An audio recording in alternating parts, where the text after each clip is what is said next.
Nós vamos começar com a doutora Socorro e logo após a doutora Caroline vai também complementando isso aí e depois nós todos estaremos juntos aqui, tá certo?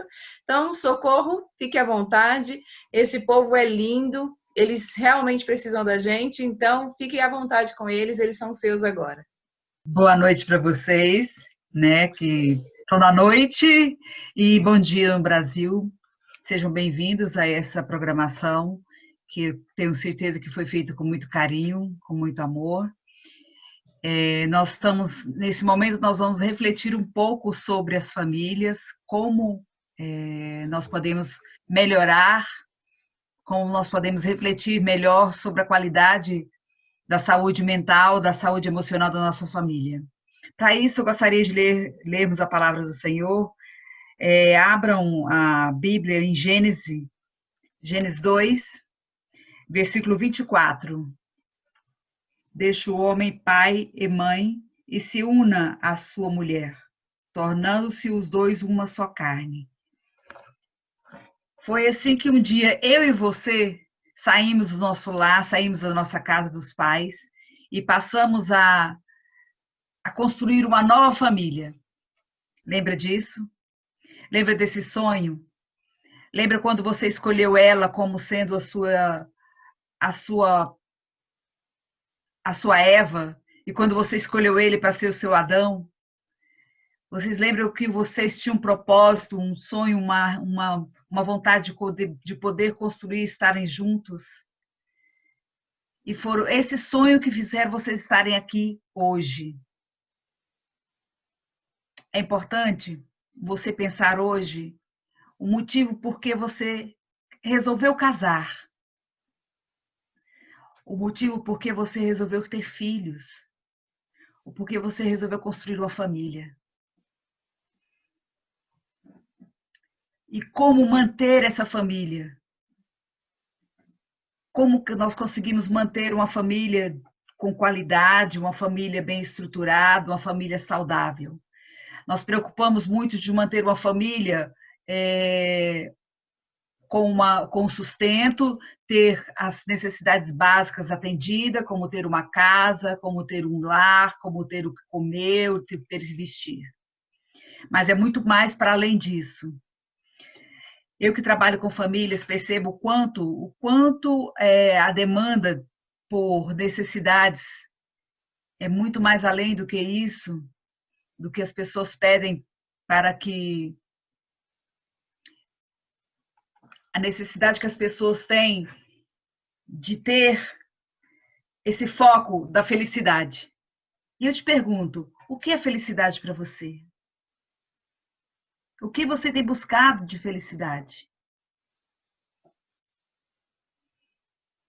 Bom, e pergunto também para você, como está a sua saúde familiar? A sua saúde familiar no sentido da saúde mental, a sua saúde emocional. Devemos nos preocupar com a nossa saúde emocional, porque a nossa saúde ela permeia a saúde física, emocional e espiritual. Se nós não cuidarmos da nossa saúde física, ela com certeza vai afetar a nossa saúde espiritual e nossa saúde emocional, porque é um tripé. Então, as três têm que estar muito bem alinhadas. E como, Socorro, eu posso ter uma família bem estruturada, uma família que tem uma saúde física, emocional e espiritual de qualidade? Tudo está na palavra do Senhor. Aqui é o nosso mapa, é o nosso guia, é o nosso direcionamento. Nós encontramos respostas para tudo. Então, uma das coisas que a gente pode fazer e deve fazer é ter um culto familiar todos os dias. Estudar a palavra de Deus e ver o que Deus nos preparou para aquele dia, o que Deus nos espera que a gente se comporte como pai, se comporte como mãe, se comporte como filho. A psicologia nos alerta que nós temos que ter dentro da estrutura familiar, nós temos que ter os papéis muito bem definidos. Qual é a função do pai, qual é a função da mãe. Quando isso não está bem definido, com certeza vai estar afetando a educação desse filho.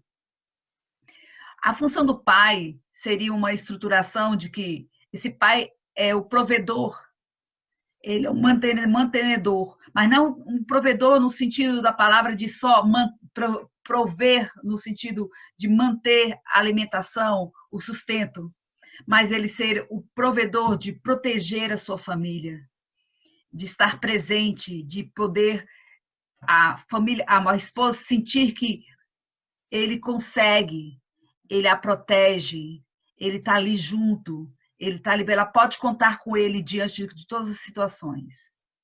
Onde aquele filho pode saber que o pai está ali e pode ajudá-lo no que for preciso.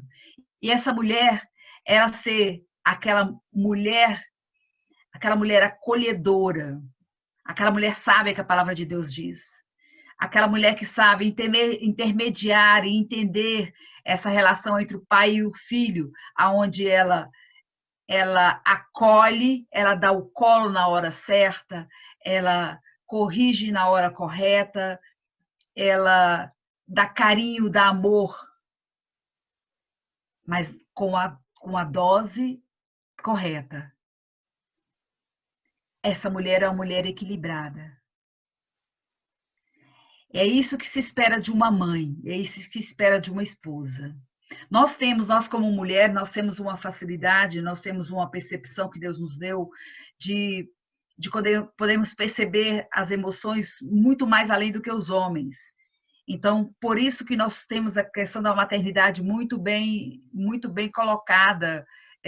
Nós temos essa facilidade de podermos estar intermediando essas relações. Então, eu pergunto para você,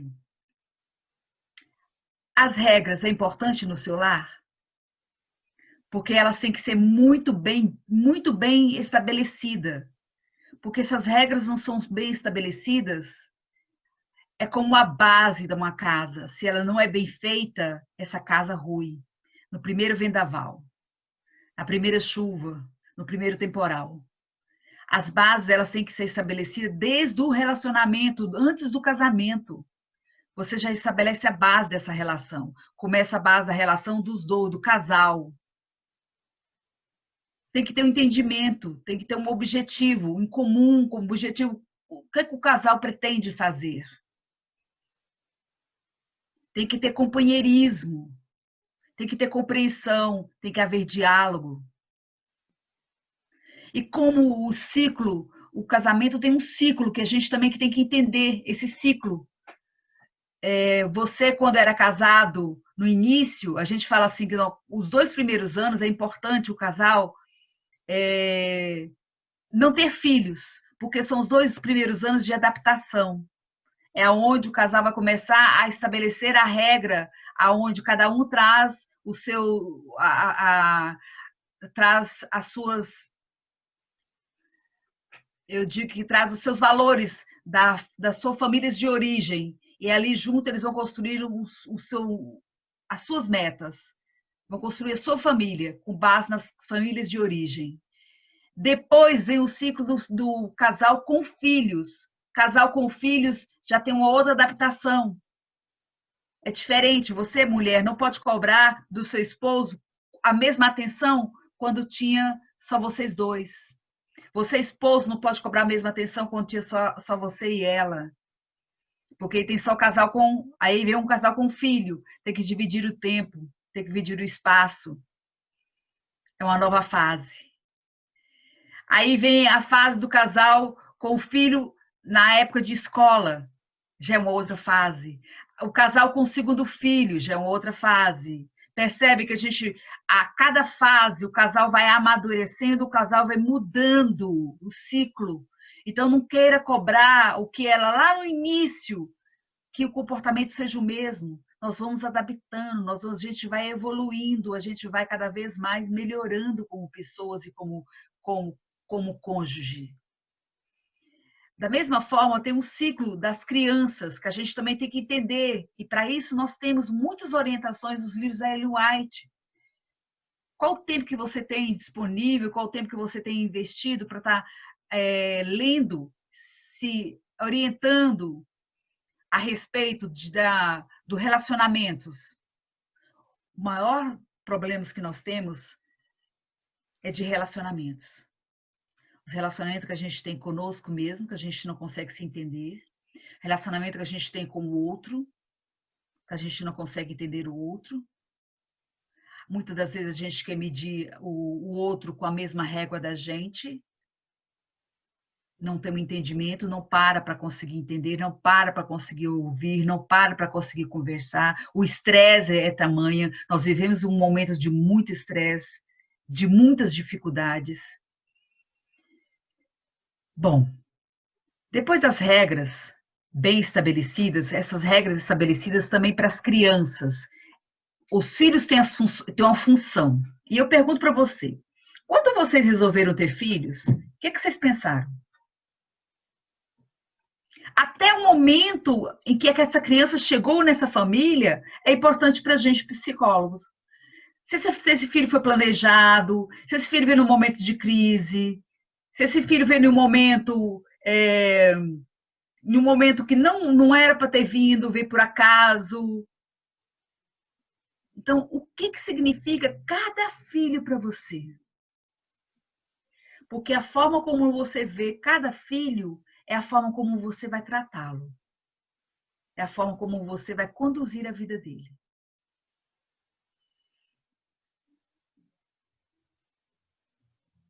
Então, quantas vezes nós, sem tempo, negamos colo, negamos carinho, negamos amor. E com isso nós causamos traumas nos nossos filhos. A palavra de Deus diz que aonde está o tesouro, está o nosso coração.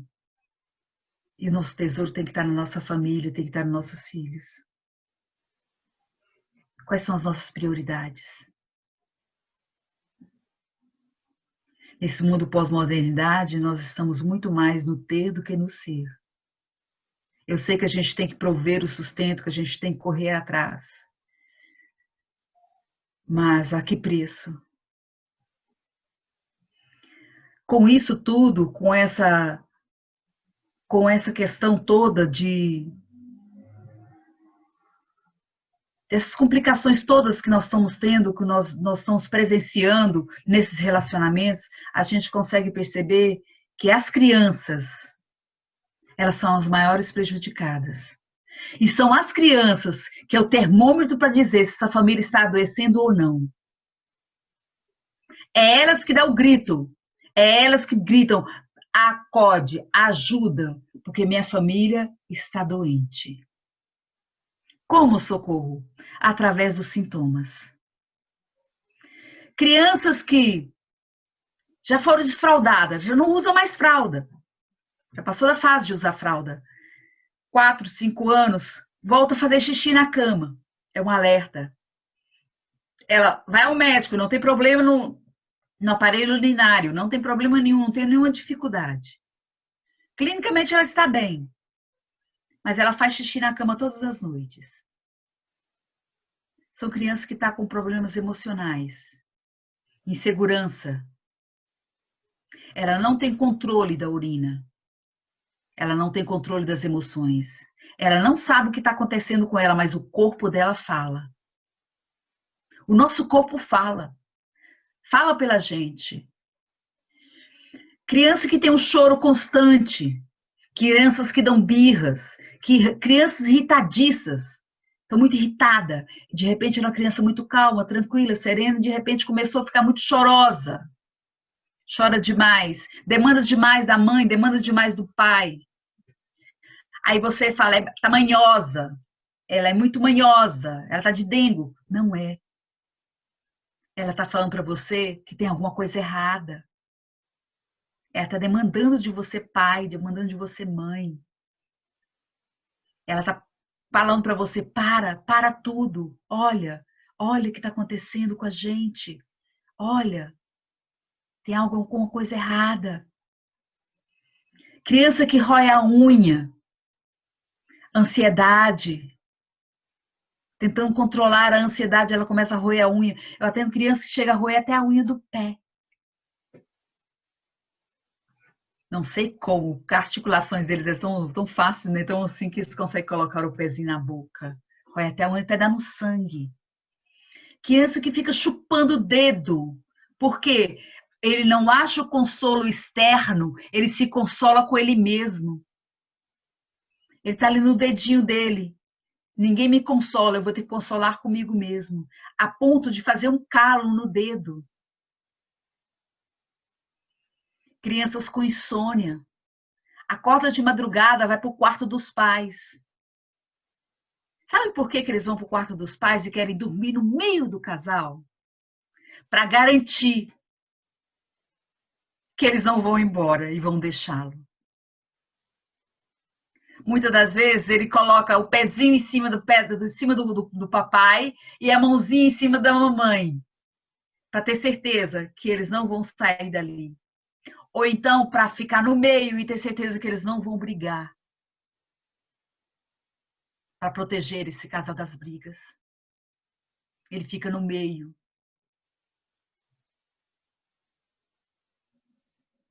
Porque o maior medo do ser humano é do abandono.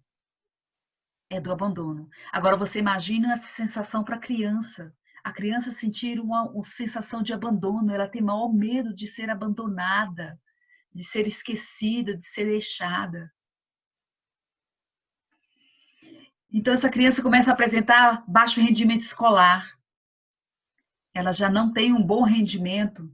Ela já não se comunica melhor, não se comunica bem na escola. Ela já perde o interesse por brincadeiras, ela começa a se isolar socialmente. Ela começa a adoecer com frequência. Tem perca de apetite ou come demais. Então a gente vê crianças com transtorno de ansiedade, com doenças de adulto. Crianças com depressão tomando remédio. Para vocês verem o quanto é importante investirmos no nosso lar. Investirmos na família. É o precioso. Em Salmo 147:3 fala: sara os quebrantados de coração e lhes atas as veredas. É o que nós precisamos fazer. Sararmos o coração dos nossos filhos. E os nossos também. Nós também trazemos traumas da nossa infância, trazemos traumas dos nossos relacionamentos com os nossos pais. Que às vezes a gente nem lembra. E não queremos que o mesmo aconteça com os nossos filhos. Então eu pergunto para você, o quanto você está disposto a investir? Porque a palavra do Senhor diz que filhos são joias preciosas. E ele também diz que um dia, ele vai nos cobrar. Que dê os filhos que eu te dei. Não importa a idade. Eles sempre serão os nossos filhos. Sempre serão a nossa responsabilidade.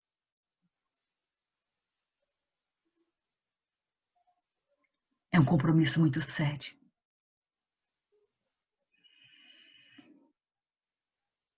Em Provérbios 18, também tem uma mensagem linda que diz: a morte e a vida estão no poder da língua, e o que tem e a utiliza como do seu fruto. O nosso problema, principalmente da mulher. A língua, falamos demais. Uma vez eu lembro de um adolescente que falou assim: a minha mãe parece uma torneira quebrada, ela goteira o tempo todo. Tem. Sempre a mesma coisa, sempre a mesma coisa, sempre a mesma coisa. Então, mães, vamos vigiar, vamos tomar cuidado com o que a gente fala, a gente é repetitiva. A gente, quando conversar com os filhos, conversar com o marido também, a gente tem que usar poucas palavras, ser direto. Homens não aguentam aqueles discursos longos. Ele desliga. Então, ser frases curtas e diretas. Para as crianças também, frases curtas e diretas. Faz aquele discurso todinho. As crianças falam para mim, assim, eu já me desligo, nem sei o que ela está falando. Às vezes eu Eu vejo crianças chegam no meu consultório chorando, chora. Mas o que foi? Tô com saudade do meu papai. Saudade do seu papai? Seu papai? Cadê seu papai? Tá lá em casa. Mas eu tenho saudade do meu papai. Mas como assim? Meu papai, aquele papai que chegava em casa, me abraçava, que chegava em casa, me dava beijo. Aquele papai.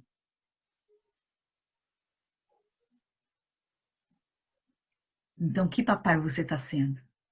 Que mamãe você está sendo?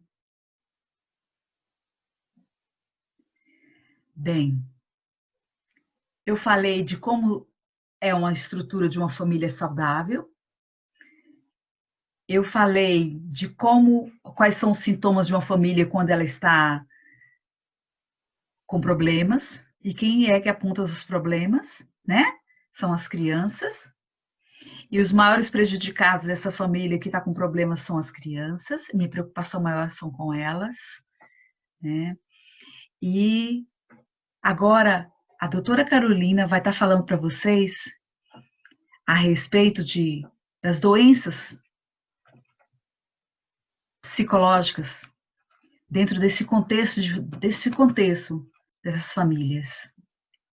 Obrigada, Socorro. Eu queria começar a minha reflexão essa noite na verdade, com uma saudação, que está lá em 3 João, no capítulo 1, no versículo 2, que diz assim, que eu espero de coração que eu encontre vocês bem, né? Que todas as coisas estejam bem, que vocês tenham saúde e que vá tudo bem com a alma de vocês, né?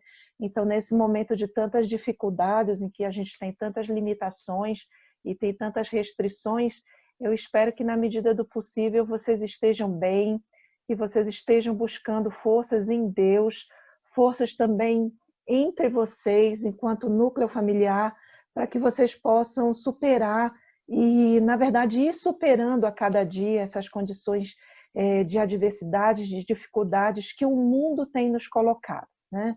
Nós passamos aí por um momento de crise sem precedentes e esses momentos de crise, eles na verdade vêm para revelar alguns processos de adoecimento que já podiam estar acontecendo dentro das famílias e que pela situação ali de crise estão sendo potencializados.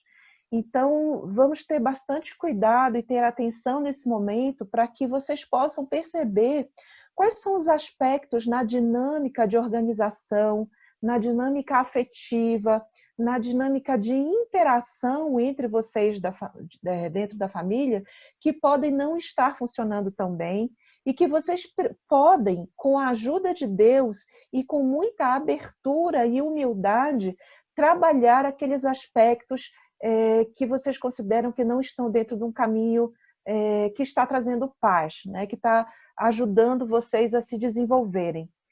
Dentro de uma família, a gente tem muitos conflitos de interesse.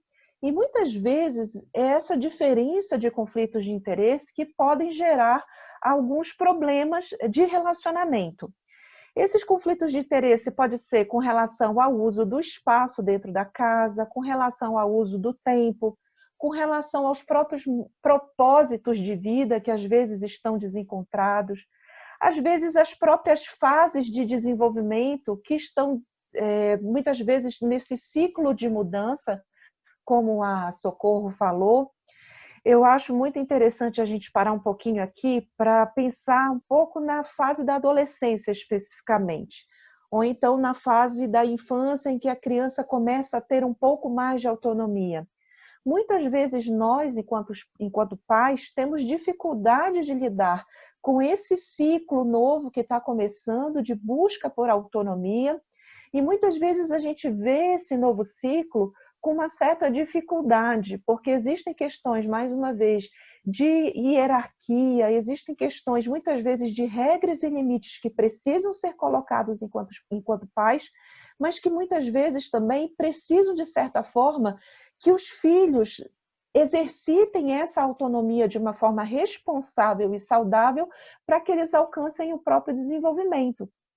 Vamos pensar, por exemplo, que se essa criança, se esse adolescente não exercitar a sua autonomia de uma forma mínima ou de uma forma realmente segura, se a gente dentro de casa não promover esse ambiente de desenvolvimento para os nossos filhos, eles depois, mais para frente, quando eles tiverem que ser adultos independentes, adultos que cuidem da própria vida, eles não vão conseguir, porque eles não vão ter segurança, eles podem ter dependências e carências afetivas, como a Socorro citou anteriormente, eles podem ter até uma dificuldade de se colocar nesse mundo de exigências, e muitas vezes é pelo rompimento desses ciclos anteriores que a criança, que o adolescente se redescobre a partir daqueles valores que já foram trabalhados pela família, para que ele realmente se torne uma pessoa, mais uma vez, independente, mas dentro de um ambiente, claro, direcionado, seguro e responsável.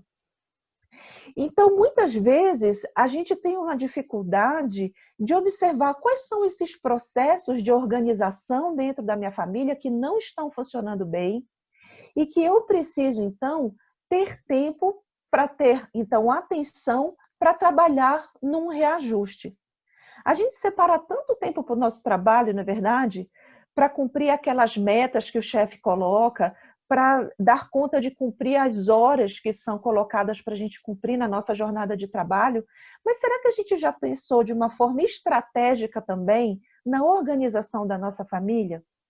Nesse momento, por exemplo, em que no mundo todo a gente precisa desenvolver agora os laços de intimidade, de proximidade muito mais fortes em função aí da necessidade do isolamento social. Alguns países isso aí está um pouquinho mais frouxo, em alguns países isso está um pouco mais rígido, mas nesse momento muitas famílias estão sucumbindo à própria rotina. Se as pessoas relatam que chegam relatando para a gente que estão se sentindo desorientadas, estão se sentindo inseguras e desamparadas. Mas será que também não falta, de certa forma, uma perspectiva, um novo olhar sobre essa convivência? Será que a gente não precisa, então, a partir dessas novas necessidades e dessas novas exigências, transformar as adversidades, os problemas em oportunidades? Eu fico aqui lembrando da história de uma personagem bíblica que está lá na Galeria da Fé, lá em Hebreus 11, que foi uma mulher extremamente corajosa, que tinha todas as dificuldades presentes na sua vida, as situações completamente adversas, o preconceito social, uma vida familiar desestruturada, mas no momento em que ela confiou nos planos e nos propósitos de Deus, ela conseguiu transformar um problema numa grande oportunidade. E a história dessa mulher está lá no capítulo 2 do livro de Josué, que é a história de Raabe. Será que nós não precisamos nos inspirar, muitas vezes, no exemplo dela? A partir daquela diversidade, a partir daquele contexto em que o povo de Deus precisava de ajuda, ela se tornou aberta, disponível para reorganizar e, mais uma vez, ela se tornou aberta para entender qual era a vontade de Deus, não só para a vida dela, mas para a família dela. Ela chega a pedir para os espias depois para que eles se lembrassem dela, no momento, então, que eles tomariam a cidade de Jericó, que eles se lembrassem não só dela, mas da família dela também. Será que nós estamos apresentando a nossa família também diante de Deus? Ou será que a gente vive em um ciclo de egocentrismo dentro da nossa dinâmica familiar? O egocentrismo é um sentimento muito difícil que a gente precisa trabalhar nas nossas próprias emoções, porque o egocentrismo é aquele sentimento desproporcional de que os nossos pensamentos, as nossas emoções precisam estar no centro da referência das pessoas que a gente convive. E nesse sentido, a gente, quando desenvolve o nosso egocentrismo, a gente passa a ser extremamente exigente, a gente ultrapassa o limite da possibilidade lá do desenvolvimento das pessoas que a gente convive.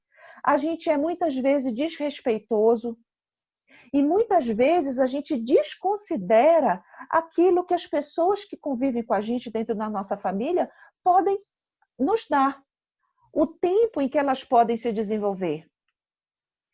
Nessa arte da convivência, nessa arte de desenvolver intimidade dentro da família, e a família talvez seja o lugar em que a gente desenvolve essa intimidade de uma forma muito mais próxima, a gente geralmente pode ter exatamente esses choques de interesse. E aí eu fico pensando, então, se nós não colocarmos as nossas expectativas, as nossas exigências nessa dimensão do relacionamento familiar, inclusive exercitando o nosso papel para ceder quando a gente precisa, quando a gente percebe que as outras pessoas não estão dando conta de lidar com as nossas exigências, se nós ficarmos centrados nos nossos desejos, mais uma vez, nas nossas exigências, somente no nosso olhar e na nossa vontade, a nossa família vai continuar adoecida. E eu fico pensando, por que será que talvez que seja tão difícil a gente trabalhar uma perspectiva mais aberta? Por que seja difícil, por que é tão difícil a gente se comunicar melhor dentro da família? Por que a agressividade acaba sendo talvez a primeira ferramenta que a gente lança a mão quando a gente tem dificuldades de entender o que a gente está sentindo? E aí eu fico pensando que as nossas carências afetivas, que vêm muitas vezes das nossas relações lá da infância, como a Socorro bem colocou na primeira parte, essas carências afetivas, essa dependência emocional que nós temos, muitas vezes a gente não consegue reconhecer, nós nos sentimos desvalorizados, desamparados, com a sensação de que o amor que está nos cercando nunca é suficiente para nos suprir.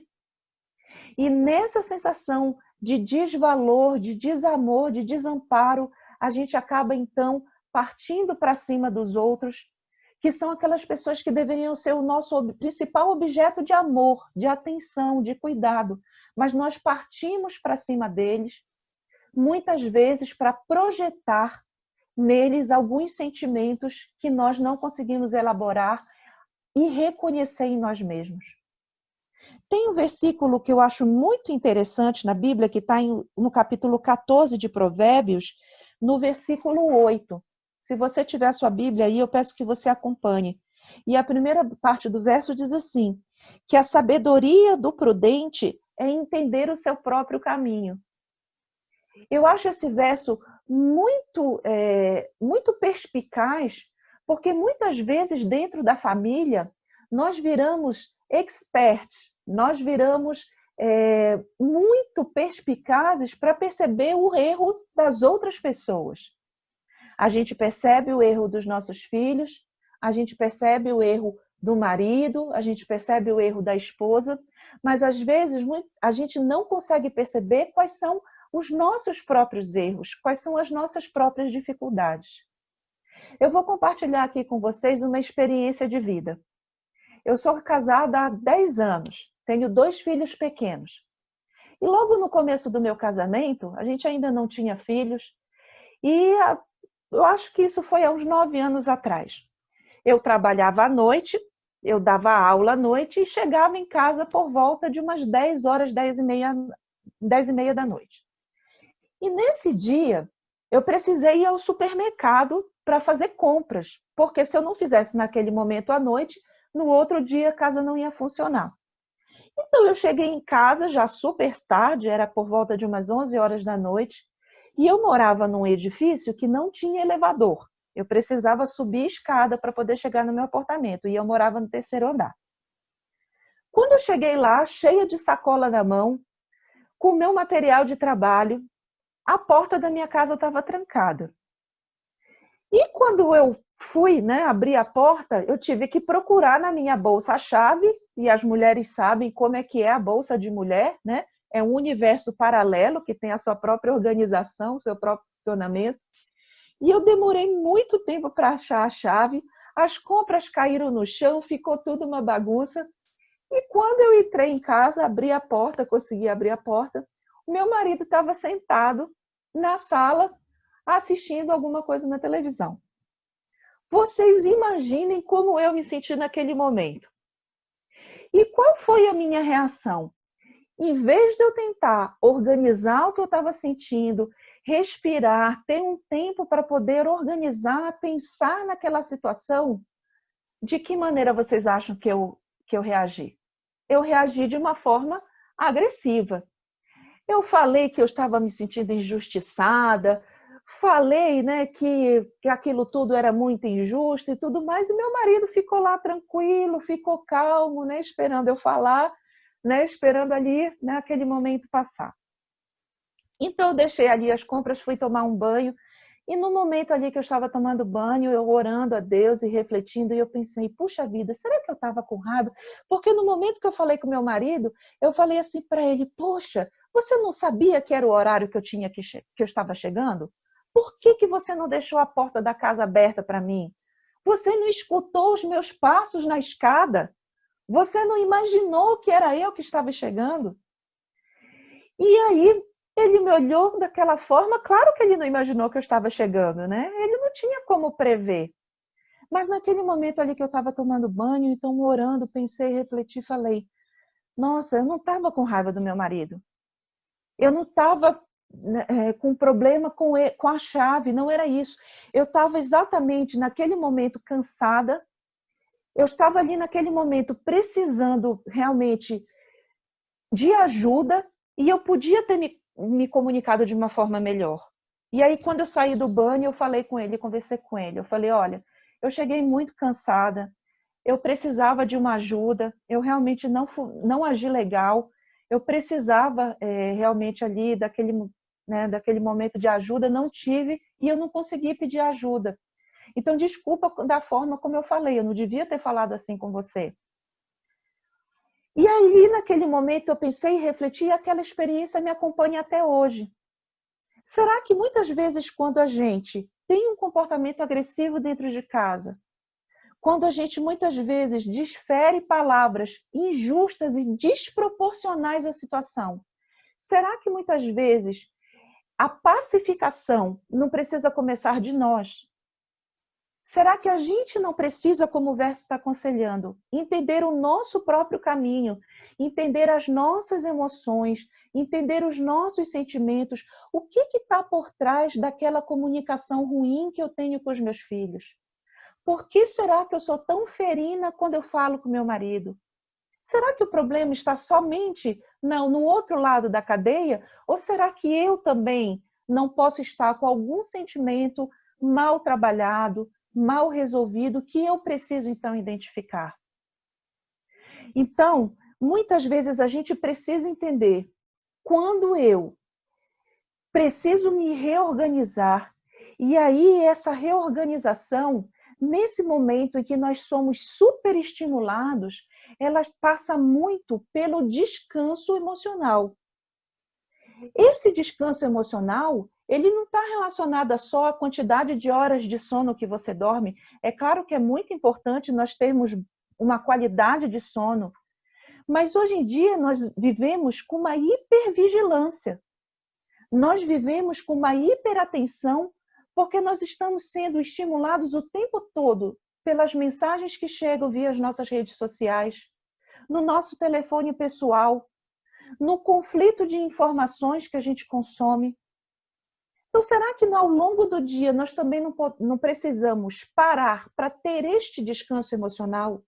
Os nossos momentos de oração, os nossos momentos em que a gente, de uma forma consciente e planejada, desconecta desse excesso de informações para que a gente possa pensar naquilo que a gente está sentindo, para que a gente possa, através do nosso relacionamento com Deus, na nossa intimidade por meio da oração, para que a gente possa abrir o nosso coração para Deus, porque a oração, ela acaba sendo uma ferramenta muito importante também, não só de alívio para a nossa alma, mas também de autoconhecimento, como o verso coloca. Porque na medida em que eu converso com Deus, na medida em que eu exponho as minhas necessidades para Deus, que eu entendo melhor também o que eu estou sentindo e o que eu preciso. Então, para fechar o pensamento da reflexão que eu gostaria de trazer para vocês, eu gostaria então que cada um pensasse no próprio papel dentro da dinâmica familiar. É importante que a gente pense de que forma as outras pessoas precisam melhorar, é importante, mas essa tarefa precisa começar de nós. Nós precisamos começar com este processo de reflexão, separarmos um tempo para termos esses momentos de comunhão íntima e pessoal com Deus e de descanso ao longo do dia, para que a gente possa entender as nossas emoções, as nossas necessidades, e para que então, a partir dessa noção mais clara, a gente possa conviver dentro das nossas famílias de uma forma mais harmônica. É claro que isso, e aí vai ser a última mensagem que eu vou deixar para vocês, é claro que esse processo é um processo de construção gradativa. A pessoa que eu era 10 anos atrás não é a mesma pessoa que eu sou hoje, como bem falou a Socorro. Nós vamos passando por ciclos de mudança, por ciclos de amadurecimento, e é importante que a gente vá realmente refinando as nossas qualidades, porque senão a gente não vai estar se desenvolvendo. Então, se hoje você não consegue dar conta de ter uma comunicação mais assertiva, de ter uma família que está próxima àquilo que você busca, peça em oração, peça sabedoria, porque Deus dá. E é exatamente nesse exercício gradual, diário, de reflexão e de comunhão íntima com Deus, que a gente vai, então, conseguindo fortalecer os nossos laços conosco mesmo, os nossos laços com Deus e os nossos laços também dentro da nossa organização familiar.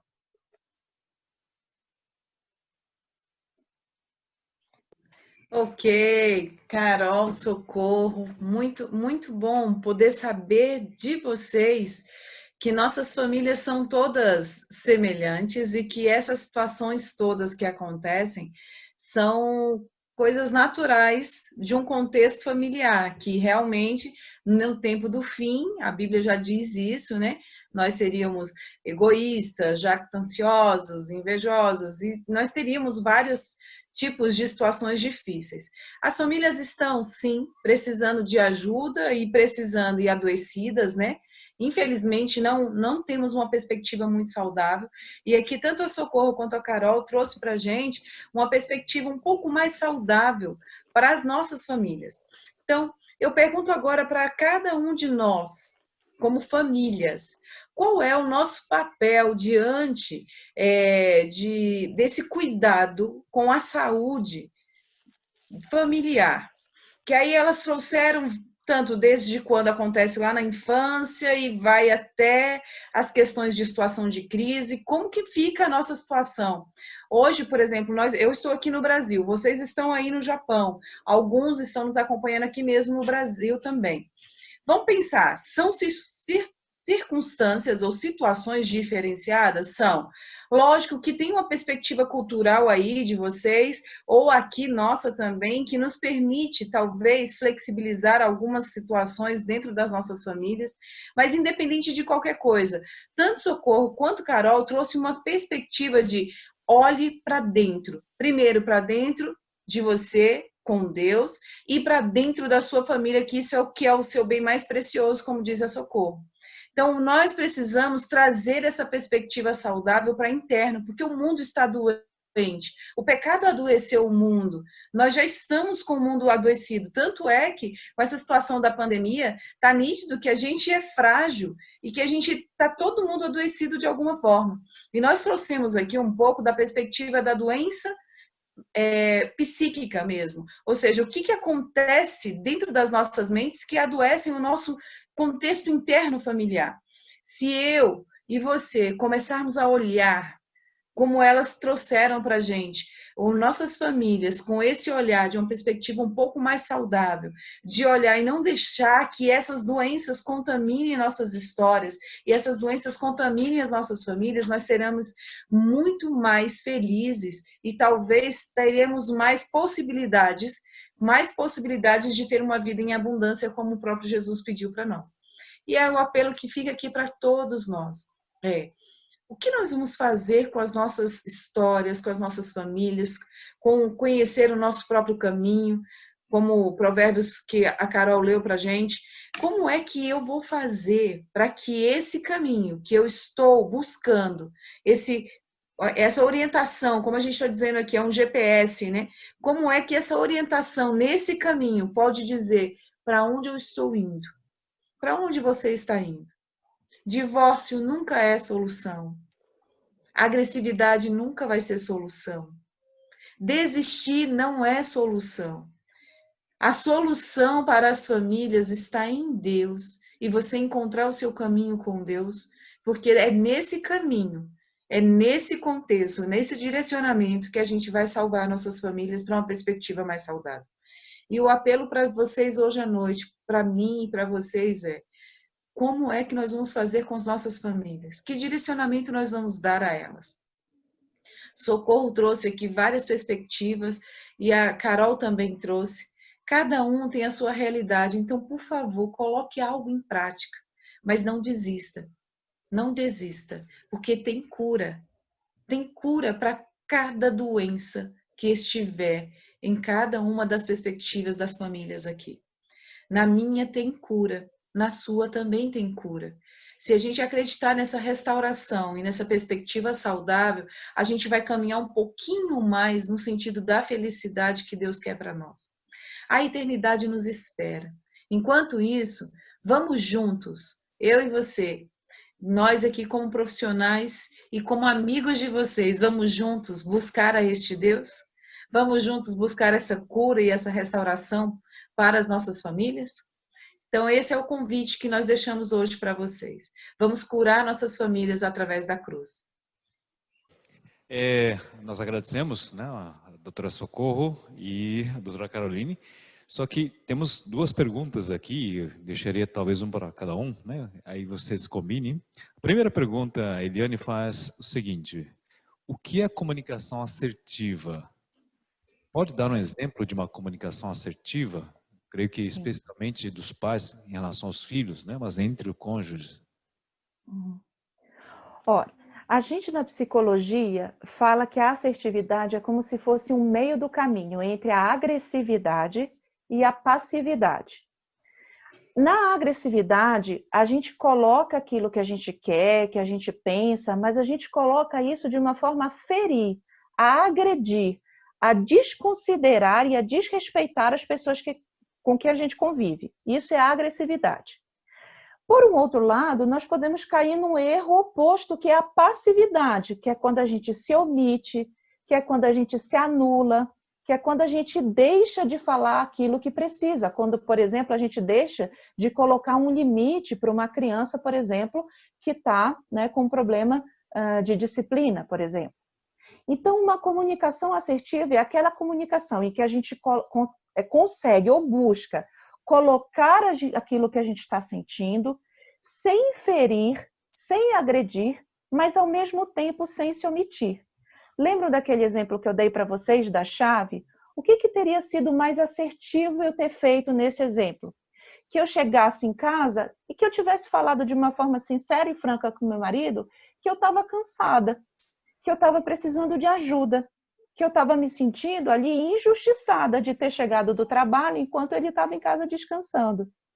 Então, eu não precisaria me omitir, ficar calada, fingindo que nada estava acontecendo, que estava tudo bem, mas ao mesmo tempo eu também não precisaria ter partido para a perspectiva mais agressiva, né, para uma perspectiva mais ácida ou mais ferina. Então, querida, a assertividade é tentar buscar colocar aquilo que você sente, que você pensa, porque aquilo que você sente, que você pensa é importante, mas pensando que você não pode ferir as outras pessoas, ao mesmo tempo também que não é bom você se calar e que não é bom você se omitir diante de tudo isso que você está sentindo. Em breves palavras, seria isso. Ok. Deixa eu colocar uma pergunta sobre isso. Você procura ser assertivo, mas nem sempre você encontra, né, um ouvido correspondente. O que se faz nessa hora? Você insiste na sua assertividade ou procura um momento? Eu acho que quando você não tem um diálogo, é bom você colocar que você, naquele momento, não está...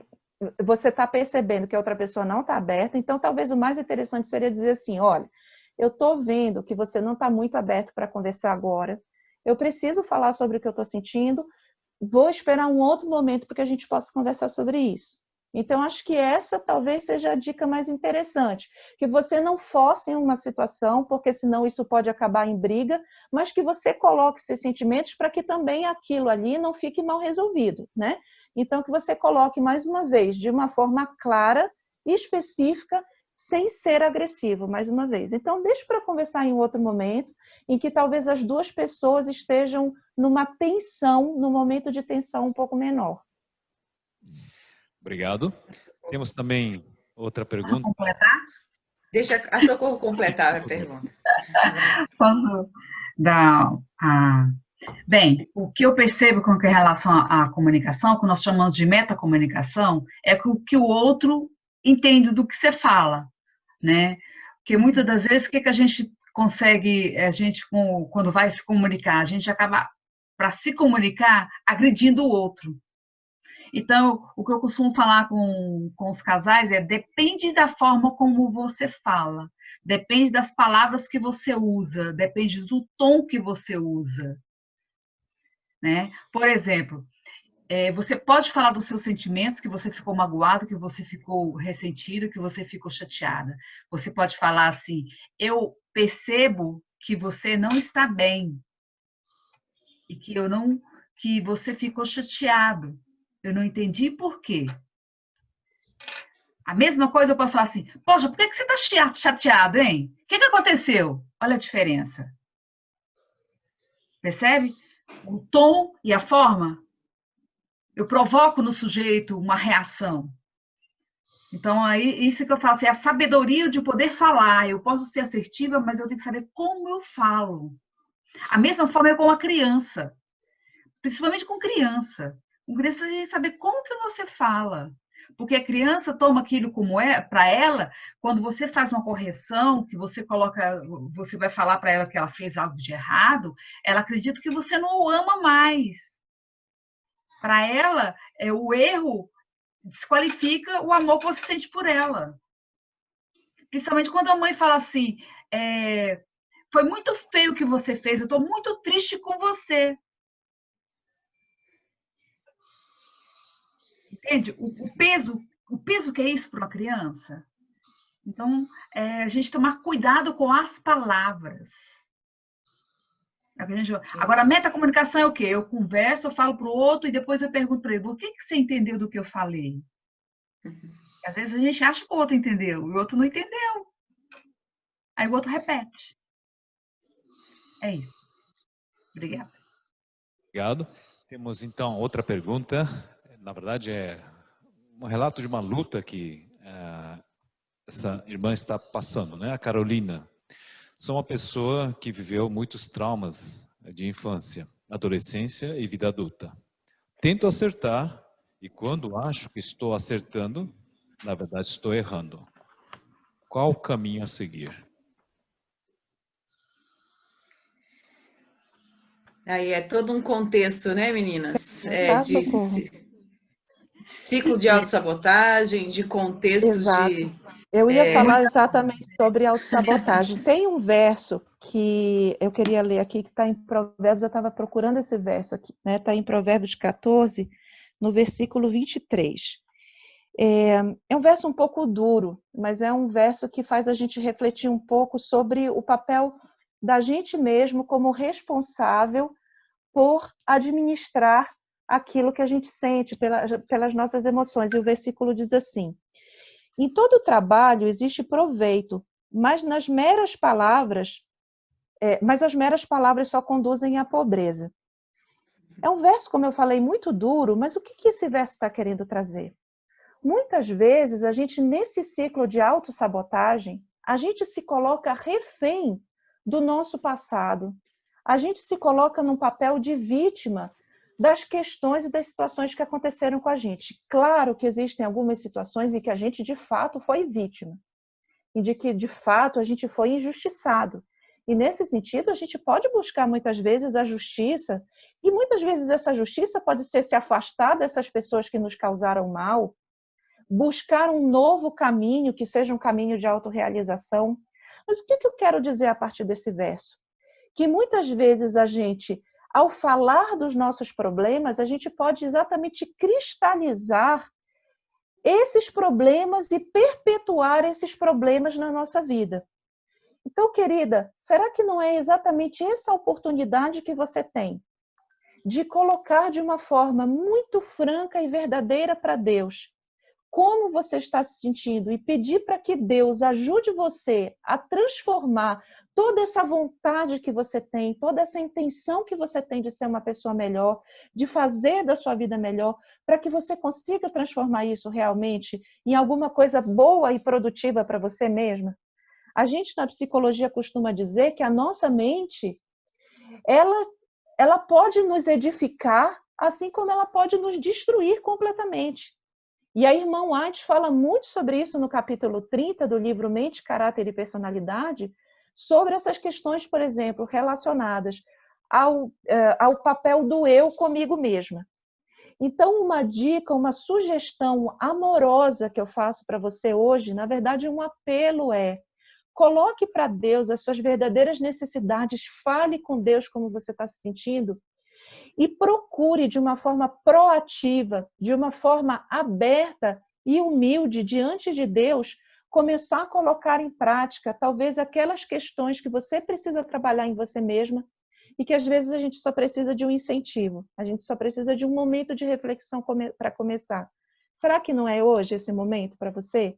Começar de pequenas coisas, talvez de um processo ali, pensar sinceramente, colocando para Deus de uma forma diária, de uma forma cotidiana. A oração é um alimento para a alma, como a gente bem sabe.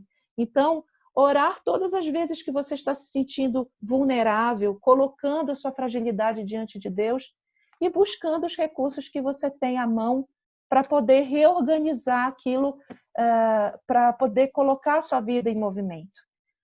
Mais uma vez, para fechar, se lembre, a sua mente, a forma como você pensa, pode tanto edificar a sua vida, quanto pode destruir.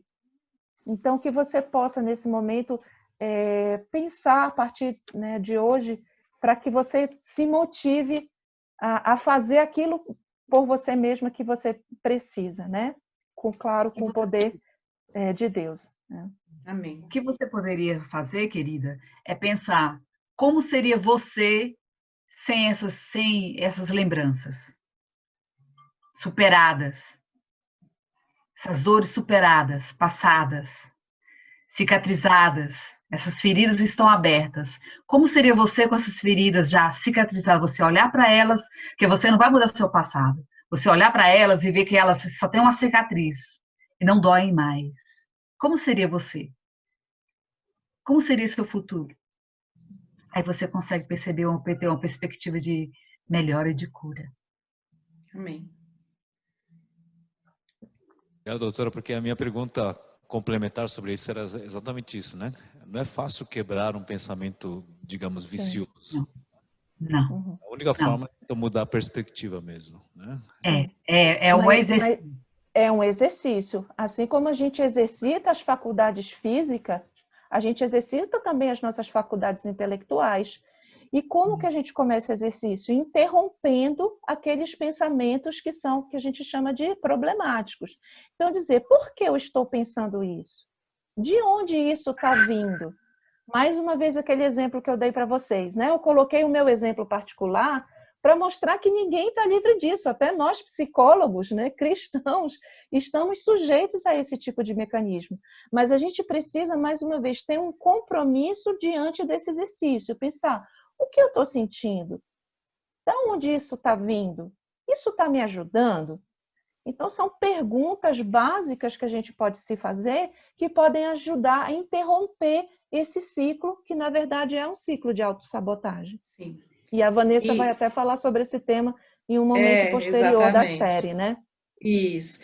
É até uma das coisas que eu queria trazer, tá, para todos nós aqui, é que o que elas trouxeram agora foi fantástico, porque o primeiro momento, eu e Gisele falamos da bomba de pensamento, que falava sobre essas questões de como você lidar com a sua mente e como você fazer essa higiene psíquica, né? E agora vocês estão complementando e já está trazendo aqui a necessidade da gente estudar o assunto, que já vai também estar na série, sobre o ciclo da autossabotagem, que vocês vão entender um pouquinho mais, com um pouco mais de profundidade, como são esses processos, como isso acontece, e a gente poder ter esse exercício. Esses exercícios que tanto a Carol quanto a Socorro está trazendo para a gente, não é fácil.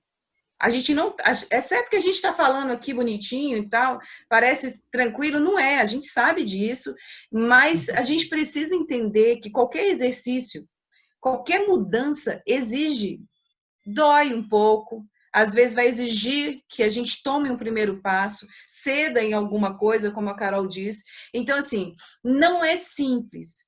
Precisa fazer dessa aprendizagem de hoje uma transformação. Para haver transformação, é aquilo que eu trouxe na semana passada. Tem que ter sujeição e cooperação.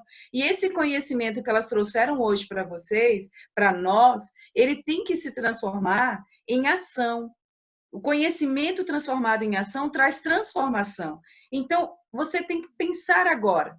É o que Carol disse e Socorro disse. O que eu tenho que fazer a partir de agora? Eu tenho que me conhecer? Eu tenho que ceder? Eu tenho que criar o que estratégia? Uma das coisas que as duas trouxeram muito forte é você e Deus. É Deus que vai te ajudar a se reconhecer diante de todas essas doenças, de tantos esses contextos. Então, primeiro passo, se pudéssemos dizer aqui, o que fazer? Vai para perto de Deus. Você perto de Deus, Deus com certeza vai trazer muitas soluções para você, tanto nas suas questões físicas, mentais, espirituais, emocionais, etc. É o primeiro passo. E os outros passos, elas deram vários. Aí agora vocês têm que usar conforme o contexto da sua história e da sua família. Tá ok? As pessoas que fizeram as perguntas estão de parabéns, porque a gente já vê o resultado. Já vê que elas estão se reconhecendo, elas estão refletindo, estão percebendo que precisam promover mudanças. Sim. Tá? Parabéns para vocês. Tem mais uma pergunta que mandou e gostaríamos de colocar, a Maria Helena. É um relato, é um conflito de comunicação. E quando o cônjuge não tem a sensibilidade de ouvir ou entender suas necessidades e acha que suas necessidades são besteiras? Desabafo das esposas. Qual a estratégia? É uma situação difícil, porque aí você já está falando de uma relação desigual, né? Você está falando de uma relação em que você não tem reciprocidade. Então, eu acho que a forma mais efetiva de construir essa reciprocidade é tentando, mais uma vez, falar aquilo que você precisa. Gente, quando a gente fala das nossas necessidades, é só se o ser humano ali do outro lado for muito insensível, for um sociopata, para não entender e para não atender às nossas carências, né? Então, quem sabe, de repente, porque a única coisa que está sob o seu poder de ação é a sua própria, o seu próprio comportamento. Então, quem sabe colocar de uma forma muito... vamos dizer assim, muito... Tudo bem que a abertura geralmente deixa a gente um pouco mais vulnerável, né? Mas, de certa forma, não tem outra estratégia, porque se você for partir para a perspectiva da agressividade também, esse relacionamento vai ficar nesse padrão que a gente chama de demanda e recuo, um bate, o outro volta, um bate, o outro volta, e os sintomas dentro da família vão se agravando. Então, eu acho que nesse momento você tem até que levantar a bandeirinha da paz mesmo e dizer assim, olha, eu estou tentando aqui promover uma trégua, eu estou tentando aqui melhorar porque eu gosto de você, porque eu acredito na nossa família, porque eu quero ver o melhor aqui dentro dessa casa. Então, fale de uma forma assim, muito verdadeira, primeiro sobre os seus sentimentos. O que você quer ao se comunicar? Porque, como a Socorro falou, às vezes nessa metacomunicação, a pessoa que está do outro lado já fica desconfiada, ela fica pensando assim, será que ela está querendo me agredir? Será que ela está querendo me criticar? Então, quando você já coloca nessa primeira fala, desconstruindo esse sentimento ali de desconfiança, você já ajuda, né, que esse caminho seja mais resolvido, tá? Para casos mais graves, né, quando a gente está falando aqui de violência psicológica, de assédio moral, aí a gente já está falando de uma outra perspectiva, né, que precisa ter uma intervenção profissional, direcionada, orientada, né, para ver em que ponto esse relacionamento está, né? Mas eu acho que uma dica, né, mais uma vez, começando, fale das suas necessidades, fale dos seus sentimentos positivos ao se comunicar. Eu vou continuar batendo nessa tecla. Eu acho que é a estratégia mais efetiva e mais segura que a gente tem. Bem, da experiência que eu tenho com casais, que os homens se queixam das mulheres, se queixam que as mulheres são queixosas, porque elas falam das necessidades de uma forma queixosa, de uma forma de cobrança. E é isso que eles não aceitam. Cobrança.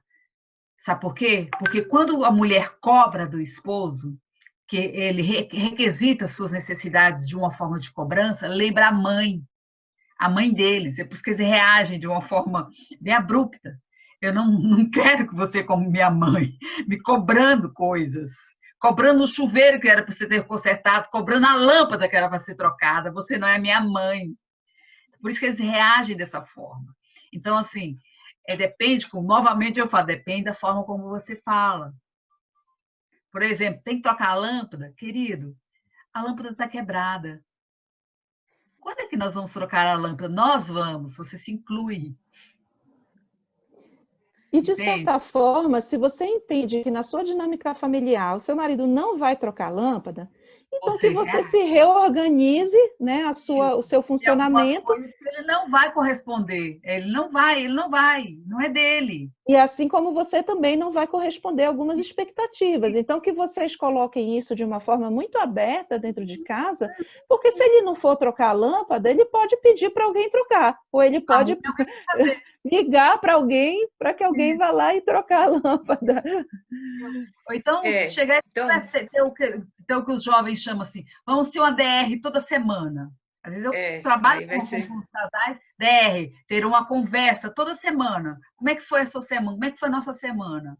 Nós vamos conversar sobre a nossa semana. Tem esse momento eu tenho uma experiência, falar. Em Socorro, tem uma experiência nesse sentido, a minha experiência, que acontece muito assim. Como às vezes a gente é muito queixoso, o marido já se coloca, né, na defesa. E aí quem está na defesa ataca. E vai ser sempre assim. Eu lembro que eu decidi tomar uma decisão aqui em casa, isso faz uns 8 anos por aí.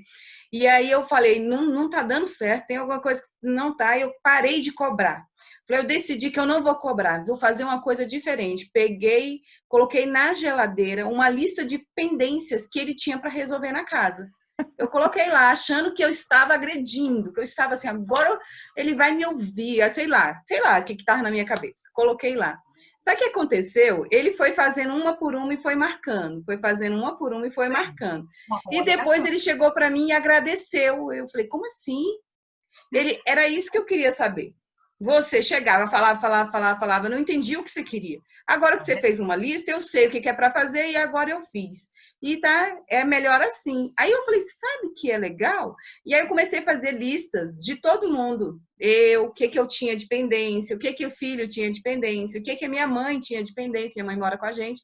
E aí, sabe que isso deu um resultado e ninguém ficou mais acusando ninguém. Eu descobri que a minha fala, por mais que eu estava pedindo um favor, ela não estava sendo interpretada, porque ele estava na defesa. E eu, talvez, a maneira como eu estava falando, não estava dando certo, não estava me comunicando.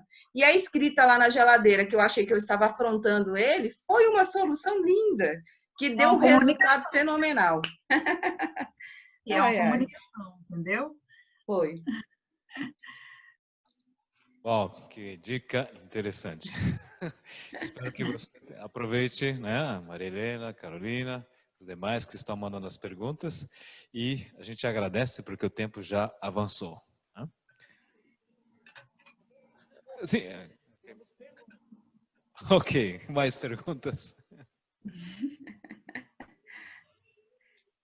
Vamos usar o seu microfone agora. Uma última pergunta aí é sobre o marido que sempre tem razão e critica. Critica a esposa. O que fazer? Vou deixar para as meninas aí. Vamos ver o que elas falam. Socorro, se quiser responder, porque eu vou na mesma linha de pensamento que eu já tinha ido. Então, se quiser responder dessa vez. Socorro, vai, com você, Socorro, vai lá. Dá uma cacetada nesses maridos, nessas mulheres, vai lá. Eita. Esses maridos sempre têm razão, sempre têm razão. É uma das queixas que sempre elas trazem para mim. Eles sempre têm razão, eles sempre têm razão. Geralmente essas pessoas que sempre têm razão são pessoas muito frágeis. São pessoas que elas têm medos, são inseguras. Então, assim, ela tem medo de se abrir e ela tem que estar numa posição de que ela está firme na resposta, está firme no contexto. Que se ela não estiver firme, ela cai.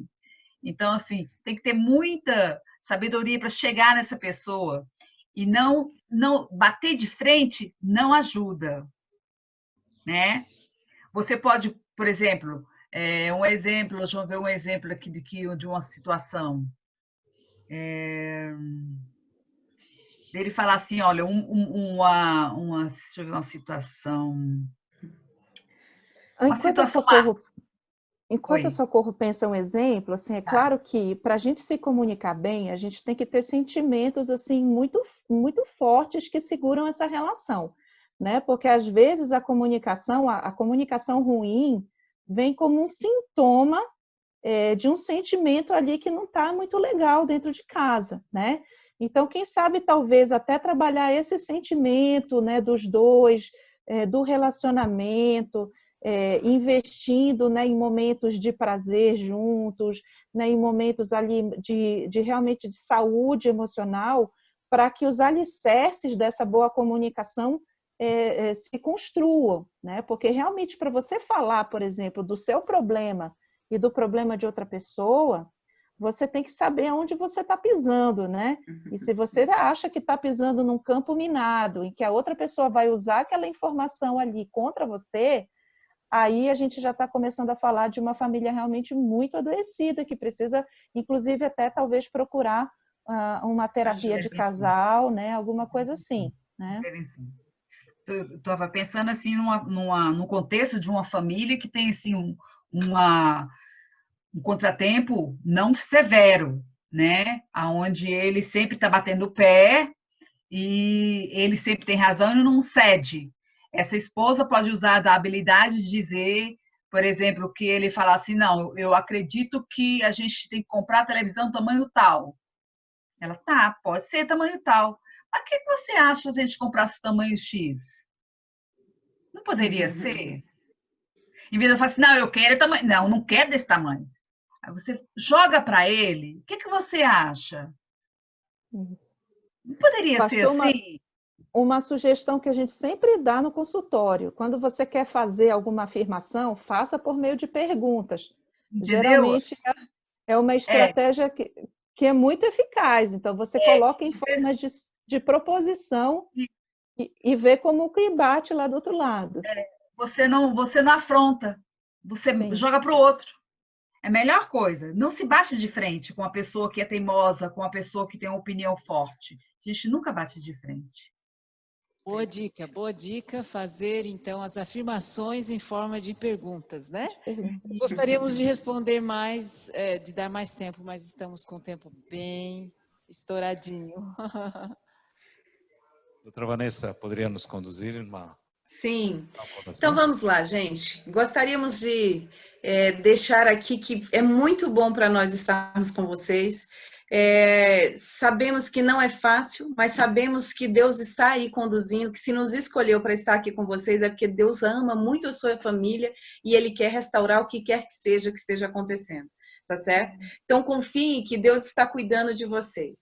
A doutora Socorro Xavier, eu não falei com a Carol, mas eu sei que a Socorro vai ceder algumas vagas para também acompanhar, mesmo que seja online. Tem a doutora Gisele também, que separou algumas vagas. Se você precisa de um acompanhamento profissional, aceite isso, e de preferência que sejam pessoas que acreditem naquilo que você acredita, como a Bíblia, tá ok? Que seja uma regra de fé para nós. E eu peço agora que você me permita entrar na sua casa para orarmos juntos.